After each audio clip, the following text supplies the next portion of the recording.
വയനാട്ടിലെ ഉരുൾപൊട്ടലിൽ വീട് നഷ്ടപ്പെട്ടവർക്ക് ആന്റണിയും ഷാജിമോളും ചേർന്ന് 10 സെന്റ് ഭൂമി നൽകുന്നതിനുള്ള സാക്ഷ്യപത്രം മന്ത്രി കെ രാജന് കൈമാറുന്നു. തൃശൂർ ഇരിങ്ങാലിക്കുടയിൽ യുവാവിനെ കനാലിൽ വീണ് മരിച്ച നിലയിൽ കണ്ടെത്തി. മാപ്രാണം സ്വദേശി രമേശിനെയാണ് മരിച്ച നിലയിൽ കണ്ടെത്തിയത്. കണ്ണൂർ ഇരിട്ടി മേഖലയിൽ ബലിതർപ്പണത്തിനായി ആയിരങ്ങളെത്തി. മേഖലയിലെ വിവിധ ക്ഷേത്രങ്ങളിലായാണ് ബലിതർപ്പണ ചടങ്ങ് നടത്തിയത്.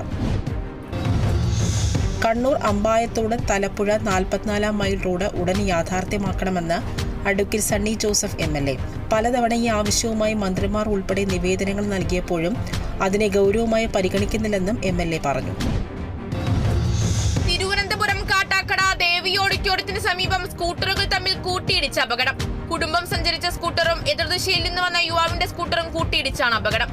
അപകടത്തിൽ പരിക്കേറ്റവരെ മെഡിക്കൽ കോളേജിലേക്ക് മാറ്റി. വയനാട് മുണ്ടക്കൈ ദുരന്ത നിവാരണ പ്രവർത്തനങ്ങൾ സുഗമമാക്കുന്നതിനായി വിവിധ പ്രവർത്തനങ്ങൾക്ക് വളണ്ടിയർമാരെ ആവശ്യമുണ്ട്. സന്നദ്ധരായ വളണ്ടിയർമാർ ചുവടെയുള്ള ഗൂഗിൾ ഫോം പൂരിപ്പിച്ച് പേരും വിവരങ്ങളും നൽകാൻ നിർദ്ദേശം. വയനാടിന് കൈത്താങ്ങാകാൻ മണലൂർ സേവാഭാരതിയുടെ ഉൽപ്പന്ന സംഭരണ കേന്ദ്രത്തിൽ നിന്നും 10 അരിച്ചാക്കുകൾ ഉൾപ്പെടെയുള്ള എല്ലാ സാധന സാമഗ്രികളും നാട്ടികയിലെ സേവാഭാരതിയുടെ സംഭരണ കേന്ദ്രത്തിലേക്ക് നൽകി. സംഘകാര്യകർത്താക്കളുടെയും സേവാപ്രവർത്തകരുടെയും സാന്നിധ്യത്തിൽ ഡോക്ടർ സജീവ് ഫ്ളാഗ് ഓഫ് നിർവഹിച്ചു. തൃശൂർ അന്തിക്കാട് മഴ കുറഞ്ഞെങ്കിലും ഉൾച്ചാലുകളിൽ വെള്ളമിറങ്ങാത്തതുകൊണ്ട് അന്തിക്കാട് സെറ്റിൽമെന്റ് പ്രദേശത്തെ 25ഓളം കുടുംബങ്ങളെ സുരക്ഷിത കേന്ദ്രത്തിലേക്ക് മാറ്റി.